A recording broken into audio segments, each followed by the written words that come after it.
Son 3 décadas de destierro y desunión.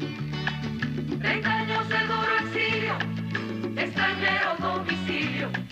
Qué pena de son que canta mi errante generación. Saludos amigos de Cuba y su historia, parte de la programación en español de la WLRN, Canal 17, Televisión Pública.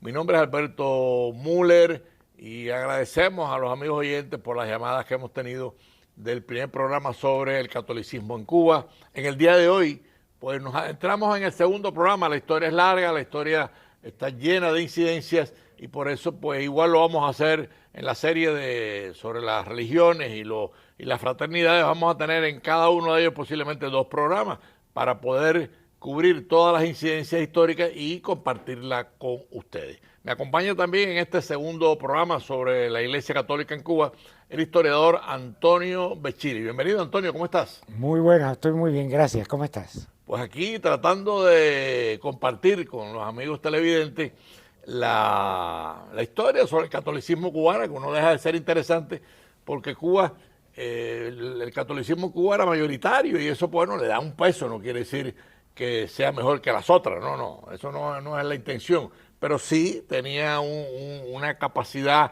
precisamente por haber descubierto los españoles Cuba con Cristóbal Colón. Obviamente el catolicismo se convierte casi en la religión más importante o más numerosa, ¿no? Ahora, en el día de hoy vamos a adentrarnos un poco en la nacionalidad cubana, los personajes. Hay un personaje en lo que es la nacionalidad, el crecimiento de la nacionalidad cubana que no podemos obviar, y me refiero a don Félix Varela, el presbítero Varela, ¿no? Sí. Háblanos un poco de la nacionalidad cubana. Félix Varela y Morales. Y Morales. Pero hay otros también, bueno, está la Sociedad de Amigos del País, claro. hay toda una serie de pensadores. Sí, la época de finales del siglo XVIII en Cuba crea un gran movimiento cultural. Y ahí está el caso de Varela, que no es el único, hay muchos, igual que él, que son grandes intelectuales, gente joven, que comienzan a impartir clases no solo de teología, sino de las ciencias y en las artes, en la Universidad de La Habana, por ejemplo, que era la única universidad en Cuba en ese momento, y está la Sociedad Económica de Amigos del País, lo mismo la de La Habana que la de Santiago de Cuba, notables organizaciones que ayudaron mucho al desarrollo. Pero el caso de Varela es muy especial. Félix Varela es alguien fuera de serie, en mi opinión, en la historia cubana, y no le hemos reconocido sus méritos. Se lo hemos reconocido muy a la ligera. Es probablemente, en mi opinión, nuestro mejor analista político.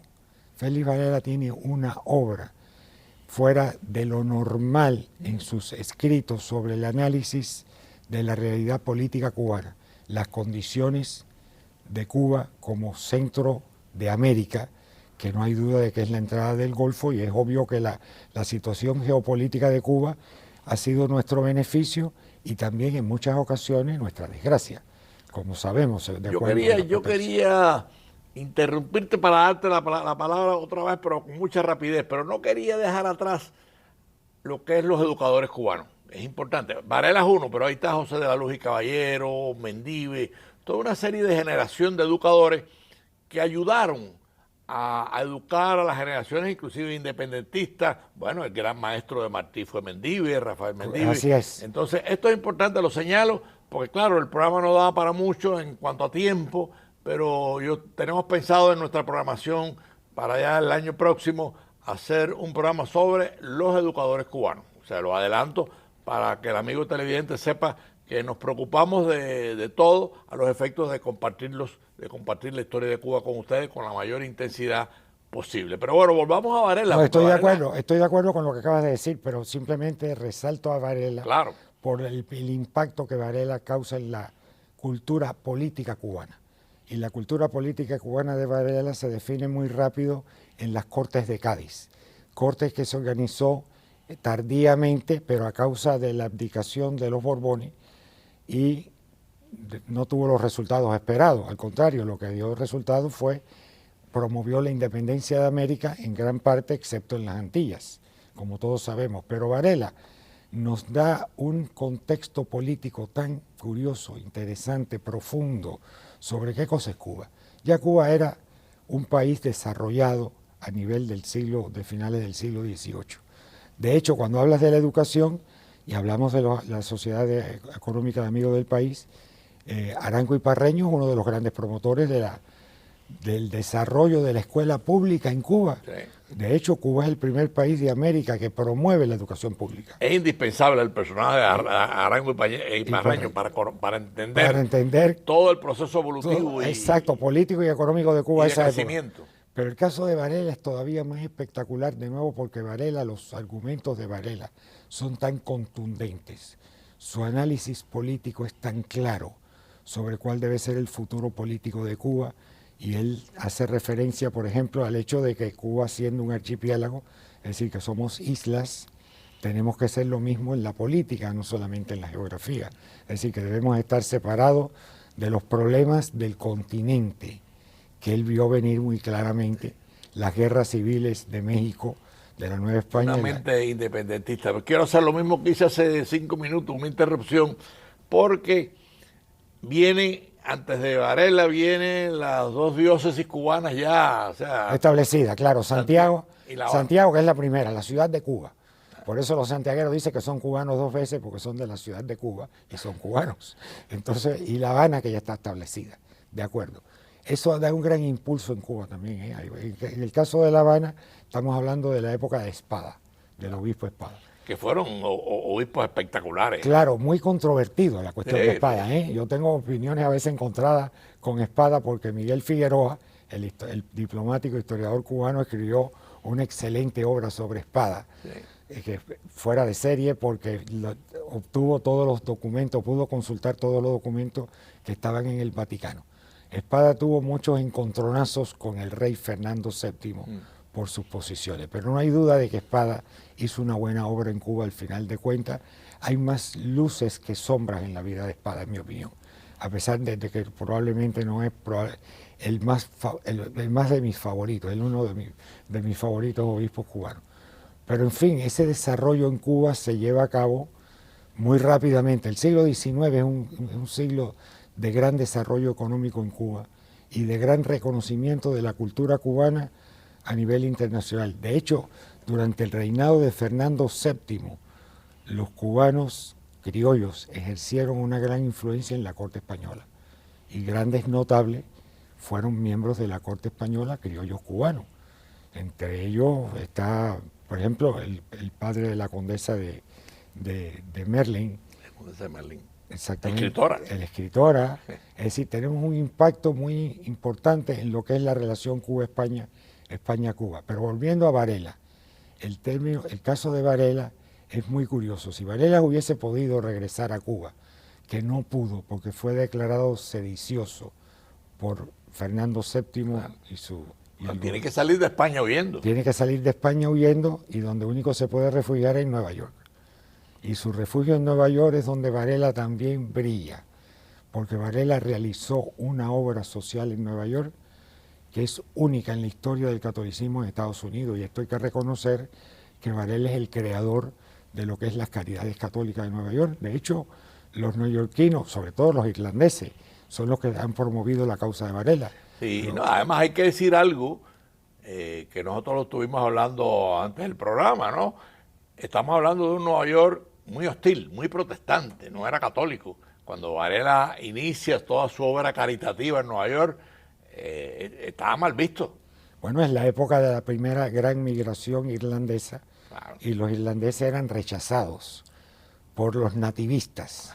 Es decir, que el catolicismo estaba perseguido, no oficialmente, pero sí prácticamente. Y en esto Varela es un gran productor de nuevas ideas. La creación de la casa de refugio para las madres solteras, para las mujeres abusadas, para los alcohólicos. Es decir, Varela crea en Nueva York una estructura social dentro de la Iglesia Católica que es muy favorable a los inmigrantes. Que es única, él hace inclusive es una labor con los tuberculosos que venían en los barcos. O sea, la obra caritativa de Varela es de nuevo, una vez más, los promotores de Varela en estos momentos son los dominicos los que ya han llevado a cabo su promoción para beatificarlo, son los dominicos en Nueva York, que le tienen un gran afecto por la labor que realizó en el siglo XIX. Pero volviendo al tema político de Varela, Varela fue un escritor incansable y promotor de la independencia cubana. Bueno, autor del Habanero, las cartas al Pidio. Las cartas del Pidio, claro. Sí. Y de nuevo, un analista político de primera. En el siglo XIX, en mi opinión, una vez más, es el primero, el número uno. Sí, vamos a hacer una pausa para los televidentes que han sintonizado tarde. Estamos en el segundo programa sobre el catolicismo en Cuba con el historiador y doctor Becchili. Y por supuesto no podemos evitar, es inevitable pararnos en el padre Varela, en el presbítero Félix Varela, que ya en ese momento, cuando él va a las Cortes Españoles, los propios españoles, bueno, lo condenan, tiene que salir huyendo de España. Y ahí me quedo. Sí, el rechazo fue total. Fue total. El rechazo a Varela fue total y de hecho le crean una campaña de desinformación y de injuria que no es justa, obviamente. Era parte de la campaña política para desprestigiar a Varela. Y comentábamos hace un rato de que cuando empezó la causa de Varela, la documentación que se obtuvo de España era totalmente negativa sobre Varela. Sí, yo participé como parte de la Fundación Félix Varela y como historiador, participé en las gestiones y las gestiones avanzaban con mucha lentitud porque había mucha documentación española contra Varela, inclusive de que Varela era un delincuente y un terrorista, entonces cosa que era falsa, ¿no? Varela lo que era un hombre dedicado a Dios y a los humildes, a los pobres, a los enfermos, a las mujeres. O sea, la obra de Varela en Nueva York desmiente la injuria española, y hasta hace unos días que apareció un milagro. O sea, ¿por qué se había parado la causa de la beatificación de Varela? Cuando se hace beato ya está a un paso de ser santo, porque no se encontraba ningún milagro de Varela en su historia, a pesar de toda la historia cargada de buenas obras y de caridades, ¿no? Y ahora acaba de comprobarse, después de muchos años de estudio, el primer milagro de Varela, que eso, si de confirmarse, yo creo que ya está confirmado, abre el camino de la beatificación de Varela y por supuesto de su santidad. Bueno, no hay duda de que Varela sí influencia obviamente a los independentistas. El caso como fuera el caso de Céspedes, por ejemplo, que definitivamente era proindependentista. En Cuba en esta época posterior a Varela, la generación que le sigue tiene un gran conflicto en sí. Están los anexionistas. Todavía los autonomistas no habían aparecido en la escena política, pero sí los anexionistas, aquellos que querían anexarse a los Estados Unidos porque consideraban que anexándose a los Estados Unidos, como España ya había desaparecido como potencia mundial, sus intereses no estaban debidamente protegidos. Y ellos pensaban que siendo un Estado más, sobre todo un Estado sureño, pues se protegía la esclavitud. Ese es el propósito del anexionismo en Cuba. Aquí hay una cosa interesante, Becchili, que yo no quisiera que la pasáramos por alto, porque además tiene una contundencia histórica. Y me refiero a la guerra de independencia, cuando Céspedes, que es el que hace el primer grito, o sea, y se convierte para muchos en el padre de la patria, Céspedes era católico. Bueno, definitivamente, Carlos Manuel en sus escritos demuestra definitivamente su fe.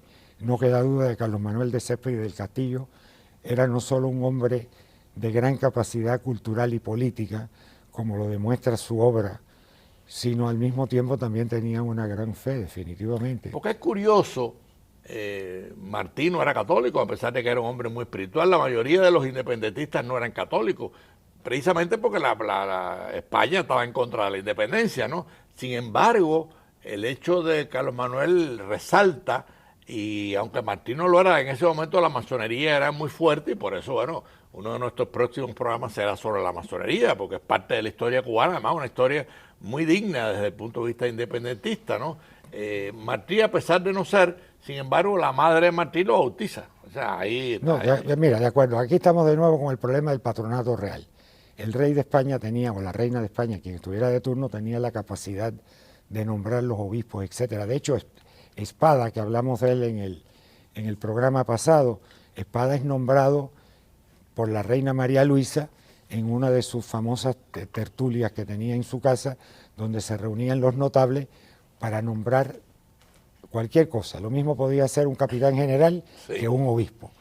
Bueno, en este caso, ese patronato real creó en Cuba un serio problema en el catolicismo cuando envía a Cuba sacerdotes, en su mayoría españoles, que eran integristas. Y esto no hay duda que choca con los deseos cubanos por la independencia. Claro. Pero esto no evita en ningún momento, cualquier católico inteligente bien sabe que esto no evita que la fe se dañe. Las cuestiones humanas, a fin de cuentas, no tienen que ver con la fe. Son dos cosas totalmente diferentes, la actitud de un obispo o la actitud de un cura y lo que es la esencia de la creencia religiosa. De la creencia, claro. Bien, en este caso es cierto, por ejemplo, que Martí no era un hombre devoto, no era como lo era Carlos Manuel, pero el hecho es cierto que sí era un hombre espiritual y de hecho hay una poesía que me he leído varias veces que se le atribuye a él, todavía no he decidido si era de él o no, pero aparentemente una poesía a la Virgen de la Caridad, una vez más. Sí. La Virgen de la Caridad, centro del catolicismo cubano. Pero en el caso, por ejemplo, de Maceo, que a lo mejor no era un hombre que poseía Antonio de la Caridad, Maceo Grajales, que a lo mejor no se manifestaba como un católico práctico, sin embargo era un hombre de fe. Lo sabemos por sus escritos y por lo que comentaban sí, en su pero familia. casi todos eran masones, Maceo era masón. De acuerdo. Pero bueno, hay que decirlo, porque es historia. De acuerdo, no, si no lo estoy negando, claro. Simplemente estoy diciendo que, por cierto, eso no hay conflicto entre uno y otro. No, no lo hay. No hay conflicto entre la masonería y el hecho de la religión. Lo que muchas veces se ha malentendido o se ha malinterpretado o se ha mal expresado por algunos masones. Pero no puede haber un conflicto. Inclusive hay una cosa que yo quería resaltar en el programa. Es posible que tengamos que tener un tercer programa para terminar la historia del catolicismo en Cuba, es casi seguro. Pero Martí, que no conoció a Varela, que no lo conoció, que lo conocía de referencia por las obras de lo conocía por Mendive. Claro, y por su maestro. Martí es el primero en la historia de Cuba, qué interesante, que en estos momentos se esté debatiendo la santidad de Varela, y Martí es el primero que en un escrito identifica a Varela como el santo cubano. Eso es interesantísimo. Sí, es cierto. Es interesantísimo. Bueno, porque se hizo obvio de que Varela era un santo varón. O sea que Martí conocía la historia de Varela. Claro que la conocía. Con detalles en Nueva York, y lo dice, el santo cubano. Qué interesante. De acuerdo. No es que Varela creó un impacto tan grande que marcó el catolicismo neoyorquino, en los Estados Unidos, lo marcó definitivamente. Sí. Y esa es la gran contribución de Varela, no solo como cubano, sino como ser humano. De nuevo, una vez más, tenemos que resaltar lo que Varela nos enseñó, que es un análisis político muy serio, que es aplicable hoy en día. Esto es un análisis político que no pasa de moda. Hay cosas que perduran porque tienen consistencia en su pensamiento y en su práctica. Y ese es el caso de Varela con nosotros, el caso de Céspedes. De igual manera, Céspedes muchas veces, a veces oigo decirnos que el primer presidente de la República fue Tomás Estrada Palma. Estoy en contra de eso. El primer presidente de la República de Cuba es Carlos Manuel de Céspedes del Castillo. Fue el creador de la República. Presidente de la República en armas. Y no importa que esté en armas, es que esté en el campo, que esté pobre, pero es el primero. Es decir, una cosa es lo que ocurrió con la Tercera República, que es la de 1901, que se culmina en 1902. Con lo que ocurrió en 1868, es el comienzo de la República. Eso no significa que la República no existiera. Pero bueno, una vez más, volviendo a la cuestión esta del catolicismo en Cuba, no hay duda de que incluso los soldados mambises eran muy devotos de la Virgen. Eso lo sabemos por todas las memorias y todos los análisis que se han hecho sobre los combatientes en las dos guerras de independencia. Aquí es interesante, cubana. Antonio, y amigos televidentes, y por supuesto quiero oír la opinión de Bechili, ¿no?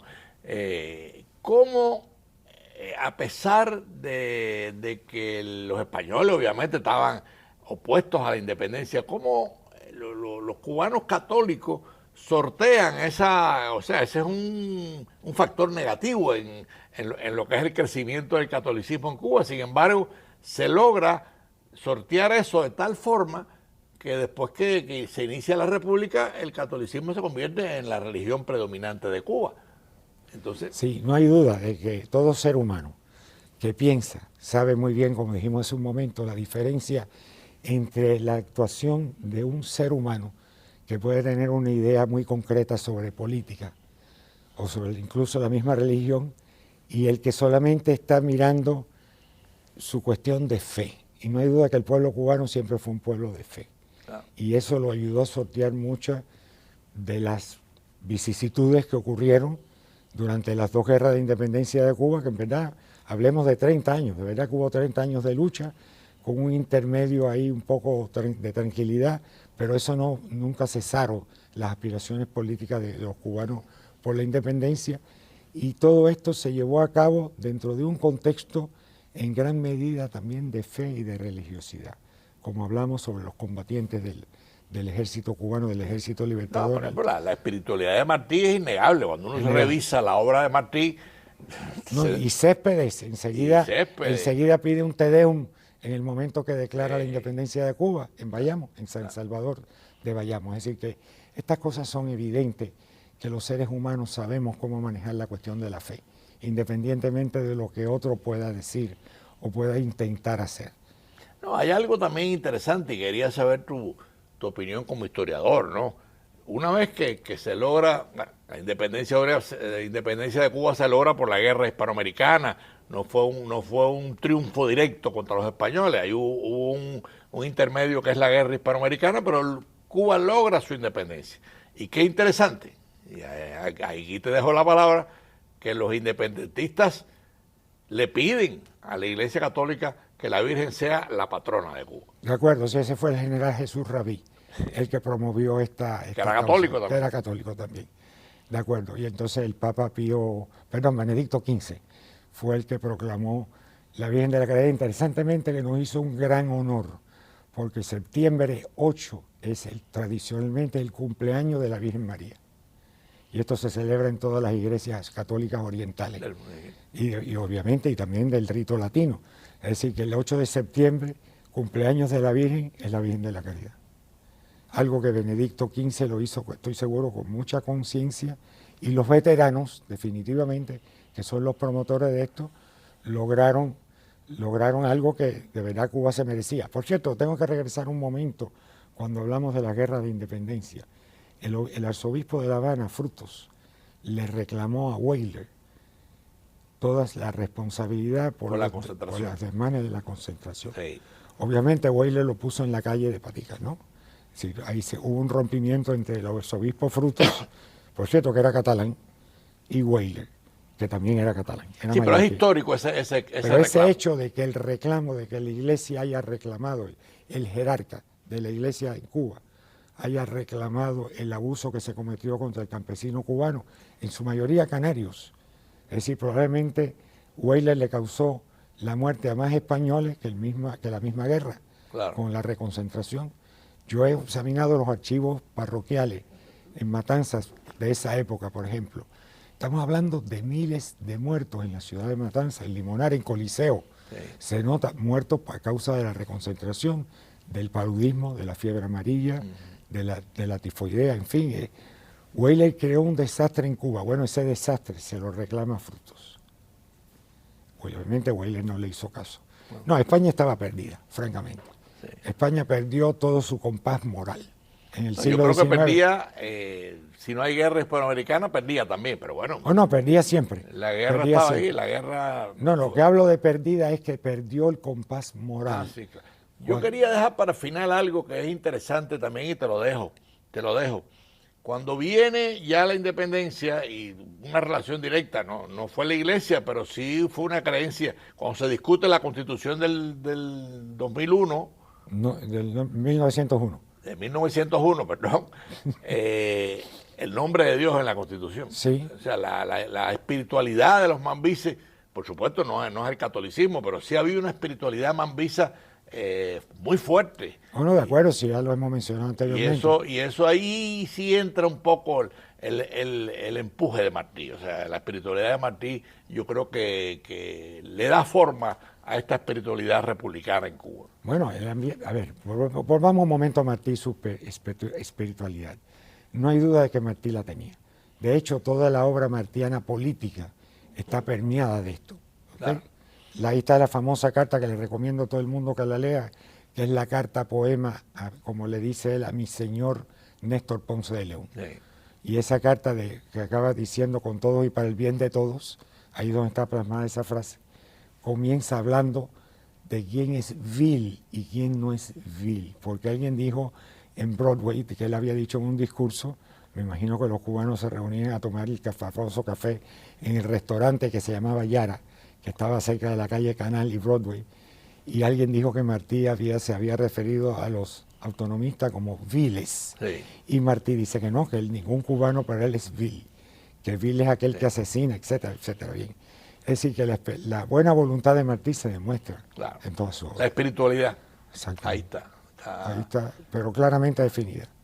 Bueno, ya realmente estamos en los últimos minutos del programa y hemos terminado con algo que sí le da un sello a la independencia y al catolicismo, aunque por supuesto la independencia no es obra del catolicismo, me refiero a la independencia de Cuba, es obra de todos los factores sociales que se unen y lo hemos analizado en este programa, creo que ha sido un aporte del programa ponerlos en su sitial, ¿no? Pero termino con el hecho de que algunos independentistas logran de la Iglesia Católica que la Caridad del Cobre sea la patrona de Cuba. Y eso queda como un chispazo de religiosidad nacional, no cabe duda, ¿no? Independientemente que uno sea o no sea católico. Claro que no, definitivamente que esto causó un impacto muy positivo en la cultura cubana en general, ¿eh? De nuevo, una vez más, el cubano, en mi opinión, hoy día, siempre ha sido muy religioso. Sea práctico católico o práctico cualquier cosa. Sí, protestante, masón, los masones son sincretista, lo que sea. Pero siempre ha tenido esa espiritualidad y le tiene respeto al creador. Bueno, amigos de Cuba y su historia, lamentablemente llegamos al final de este segundo programa sobre el catolicismo en Cuba. Vamos a hacer un tercero. El tercero va a ser básicamente sobre el catolicismo republicano, o sea, desde el 2001 hasta el día de hoy. 1901. Así que del 1901. Sigo enredado con el siglo XX y el siglo XXI. Pero bueno, tengan todos un domingo feliz y nos vemos el próximo domingo a las 4:30 de la tarde en Cuba y su historia, y gracias al doctor Antonio Becchili. Gracias.